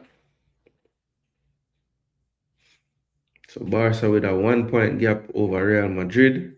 Madrid won 5 in a row. Barca has a loss within those 4 games right there. Well, 1 in 5 with 2 wins before, 2 wins after. And that's why they have a 1-point lead right now. Atletico, 10 points off the pace, not looking like their season to challenge right now. Villarreal can make it 10 points off the pace with that game in hand, but it's not looking good for them right now, to be honest. Well, not looking good for them to make a title challenge, I should say.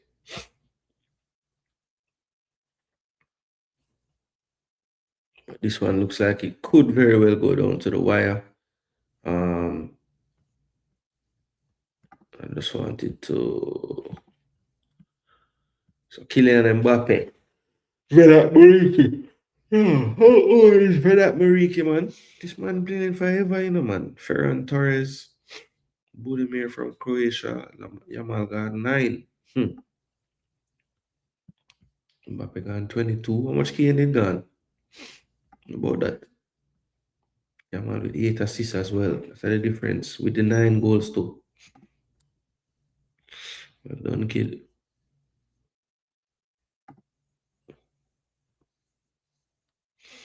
They need for miss chance for score a goal. Look at that. Him in the top scorers. Just Ferran Torres alone. A miss goal and score a bag of goal. So with Torres there. Not even there, eh? Fermin. No, man, I must skip him, man. Him can't absolutely a bit. Ain't no way. I'm really going there, so. So for score.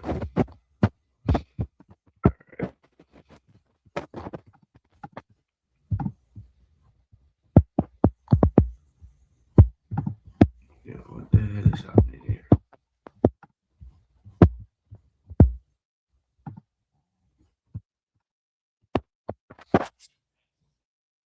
La Liga. I wanna check. Liga.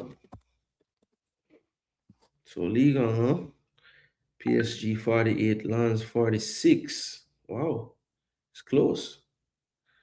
Marseille 39. Jeez, Marseille, the title is there for you to challenge for, man. Leon up to 39 points too. 5 wins on the bounce. Wow. Lille 32, Rennes 31. Strasbourg out the top 6 now, 30 though. To lead Toulouse on 30 as well. So very bunched up right there, 5th and 6th.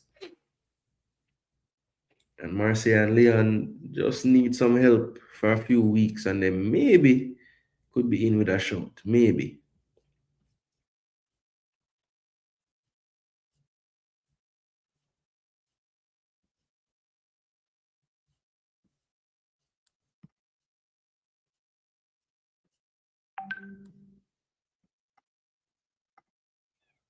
Mason a lead, 13.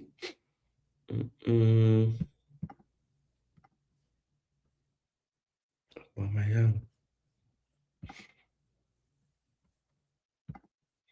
How the championship looking? Woolly Pabala over there, man. Coventry. Wow, Middlesbrough catch them on points. 5 wins on the bounce will do it, and 3 losses in 5 for Coventry will do that.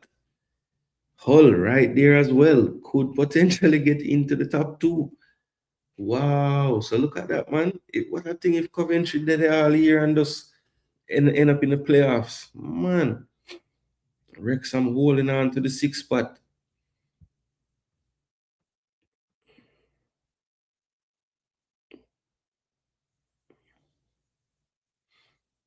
Them say Leicester get back points to 32, but it's not on here yet.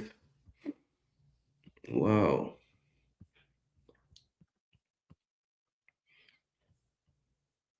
Leo, Imran Loza, Yannick Vestergaard, Matt Grimes, Patnick, Jack Clark, McBurney, Morgan Whittaker. Morgan Whittaker score goal at this level a lot, man.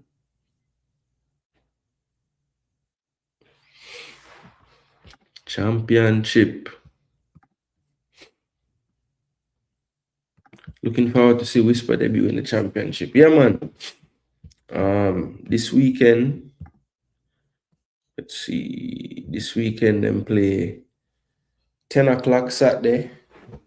Birmingham, Leicester. And I saw Damari on grass training. So he could very well be back. So that would be nice. Damari return and Whisper get him debut. Charlton play QPR tomorrow.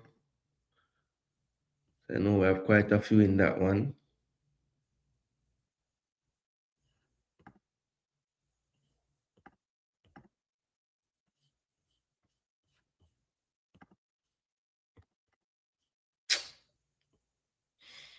Yeah, man. Charlton,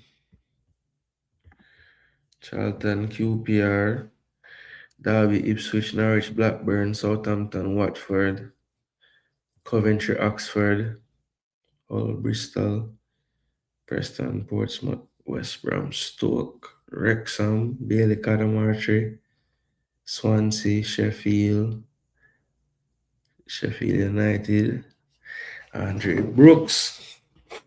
Yeah, man. So lots of football, of course, tomorrow as well. Jamaica U17 at 12 o'clock. So I wish I could just stay here and just do that game live because I really want to, follow this competition like that. But it was not feasible the time of the game. So we'll have to run out tomorrow and do a little recap. Yeah, and all you guys a segment as well. So depending on how I'm feeling tomorrow, hopefully I'm up to it. We run out tomorrow night and do just a reggae boys centric program where we just talk about the players that made moves and try to give my thoughts on them and give my grade for them, and then also discuss the first game for U17 in detail. Look at analytics, just talk about what we saw with the eyes as well, and just have the discussion and see realistically where this team is right now. It's just one game, so it's not, you can't just judge them forever. But yeah, it should at least show you, what kind of level they can at least achieve. Maybe they don't get to achieve it in this actual tournament, but you can get a feel for where players might matriculate to. So we'll watch out for all those things, and see how it's going. I did watch some football. Yes, Bernard is still injured, brother. Still injured. And I think depending on what app you use for your footballing updates, the time of return varies.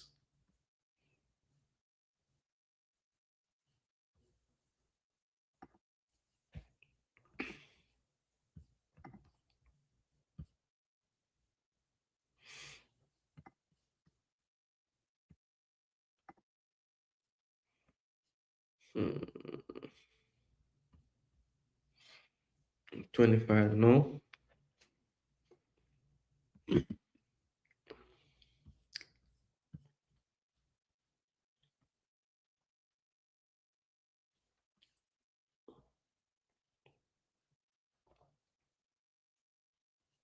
Trying to figure out why it's not showing the usually show the date. I'm gonna see it. Strange things are happening.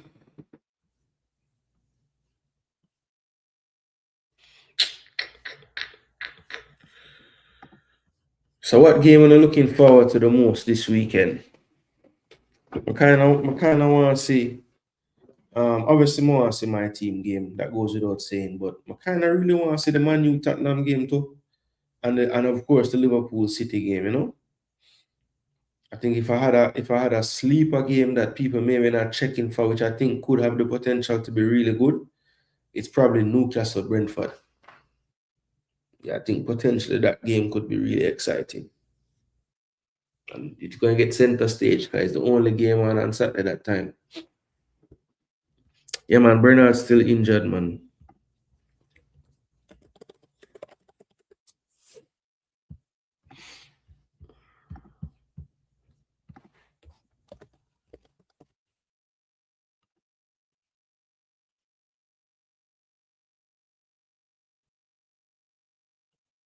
Mid-February 2026 is what Fatma is saying. So let's see.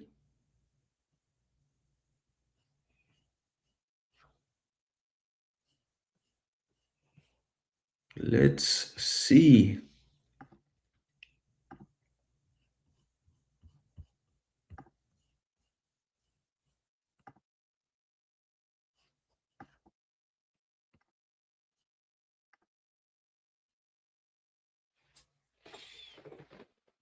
Mhm. Yeah, man. It's been a long time, man. I believe he had a setback in his recovery that pushed it back further, if I'm not mistaken. So it's not just, it's like bad things have happened even after. So yeah, it's a tough one for him, man.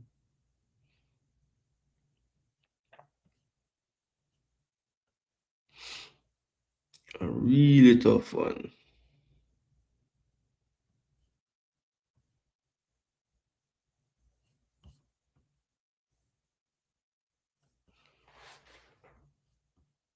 Yeah, because I think his last game was like February the 8th, 2025, I think. And it's saying his knee injury was in July again. Something did go on. So, yeah. Has a contract till June 30, 2027. So, he don't want to get back and play some football to end off the season and start next season strong. Or potentially just finish off this season strong and get out of there because Sheffield Wednesday in serious problems.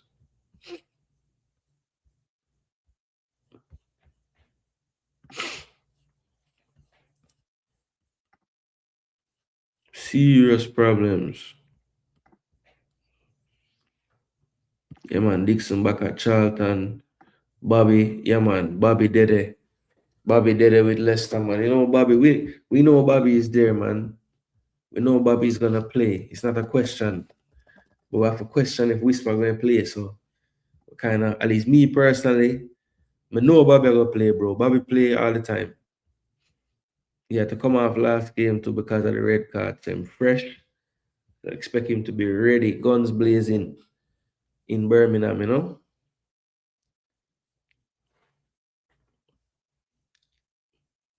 For Tau and Mavididi on the wings, Jordan AU start, and when AU come off, Patson Daka come on. But Jeremy Manga did it too. 16 years of age. Jeez. Him get a run out from right wing. So I think they want to put Leicester at the middle, you know, man. Brandon Cova and Silko. They on the bench last week too.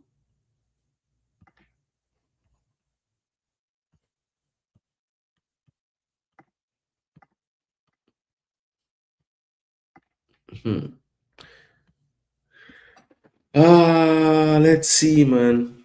I hope he plays, man. Bobby will play. Big G Bobby. Bobby will get him ball game every time. Only update on Dixon is we don't really know why I'm gone back at Charlton. That's my only update.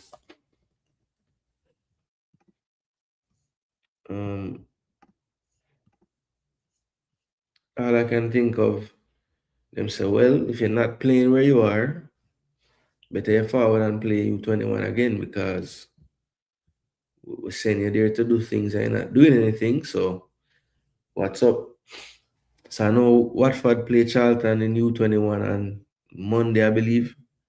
So I'll be looking out there. And obviously Charlton play tomorrow, so we can see, where Nathan Jones think he's gonna be based on that team selection right there.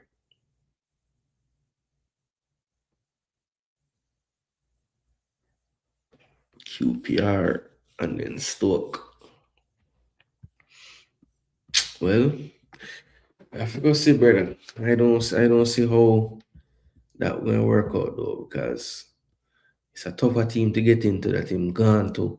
And where I'm leaving from, he couldn't get much games. So I just don't know what the sense is of all of this. It don't make much sense to me. But I think everybody was unhappy that the situation wasn't working out with the playing time. So seemed to be the best solution, Because if Charlton unhappy him not playing, well, him gone to your club, Charlton. Make sure him play. But I just have a feeling that I'm going to end up playing same U21s.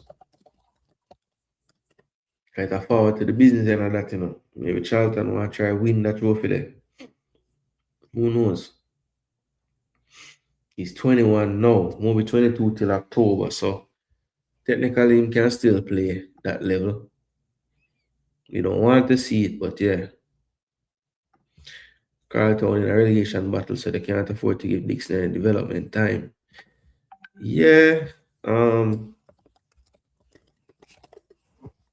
But the coach, Scott Lindsay, he was talking big about the man with him first forward. So I don't know.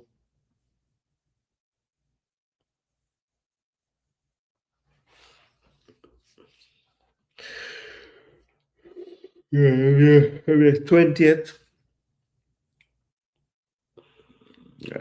They're about 6 points clear, but I mean they're too close for comfort, really.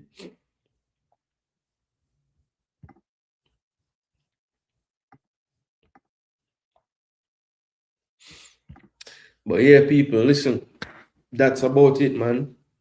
Don't forget some rest before the Friday. Big day ahead for me. Lots of stuff to get done. So once again, I want to say maximum respect to each and every one that passed through tonight. Drop a like on the video, share a comment. Special thanks to those who took part in the predictions, gave me a scores in real time. That just makes the show flow I would greatly appreciate it. Anybody that forward from the show start and still there 2 hours running time, you're a super legend. So big up, man, and thanks each and everyone. As I said, this is always something that I will do because it's not work. I enjoy talking about football, and that's why I keep forwarding and doing it each and every week. And I'll be back next week and the week after and the week after. All right, people. So big up on yourselves. Thanks again for the support. Come on, you gooners. Don't let me down. Bust off the cannon. And not 1, 2, 3, 4, 5 nil in them net, people. Remember, I told you.